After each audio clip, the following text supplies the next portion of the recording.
This is the Dallas Morning News.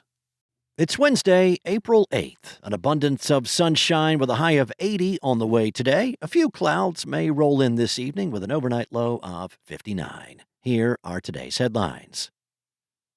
On Tuesday, American Airlines rolled out a scheduling change that it views as potentially transformative in its push to improve activity at Dallas-Fort Worth International Airport. The airline, which is headquartered in Fort Worth, is adjusting its bank structure at its central hub from 9 to 13 banks per day. According to American's Chief Operating Officer David Seymour, a bank structure is a scheduling mechanism where flights arrive, allow passengers to connect to other flights, and then depart. Airlines use bank structures to schedule large groups of flights together, allowing carriers to coordinate arrivals, departures, and connections.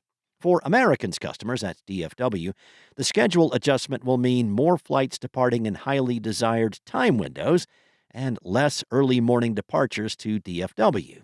The new bank structure allows American to spread flight traffic over a longer period of time throughout the day, creating less peaks, some of which were starting to exceed the capacity of the airport.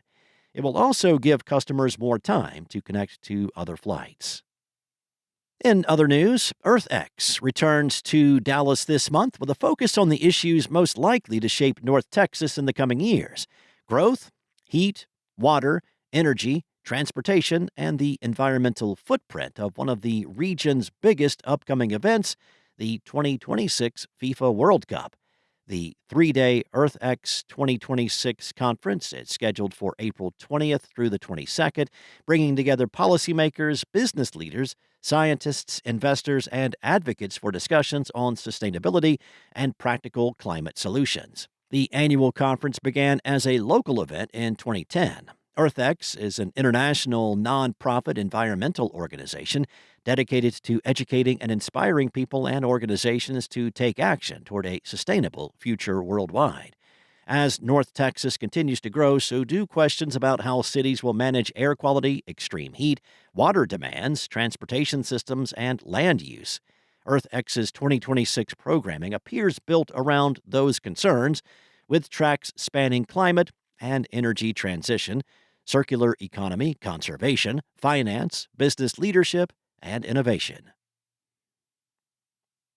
Next up, more than a dozen legal groups representing corporate general counsel, smaller law firms, former judges, and law professors filed federal court briefs late last week supporting Texas-based Susman Godfrey and three other corporate law firms that are the targets of punishing executive orders issued in the spring by President Donald Trump. The Friend of the Court briefs, signed by 21 law professors at Texas law schools, 23 small law firm lawyers in Texas, and at least 9 prominent Texas litigation boutiques, asked the U.S. Court of Appeals for the D.C. Circuit to uphold 4 lower court rulings that said the presidential executive orders that declared the law firms as threats to national security unconstitutional. General Counsels United, an organization comprised of 800 current and former corporate chief legal officers, told the federal appellate judges that the executive orders against Susman Godfrey, Perkins Cole, Wilmer Hale, and Jenner Block are inflicting concrete and present harm to U.S. businesses in their dealings with their own lawyers. Perkins Cole has offices in Dallas and Austin. And we're down to the final week of the NBA regular season.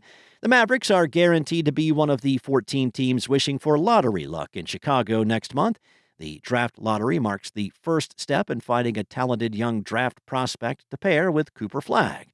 The star rookie forward is coming off a historic weekend, one in which he dropped 96 points over a 2-game span. It's not customary for head coaches and players to discuss the lottery and free agency before exit interviews, but the Mavericks have known their fate since they were eliminated from playoff contention on March 23rd. Since then, they've prioritized development of their young players and finishing one of the most disappointing seasons in franchise history on a positive note.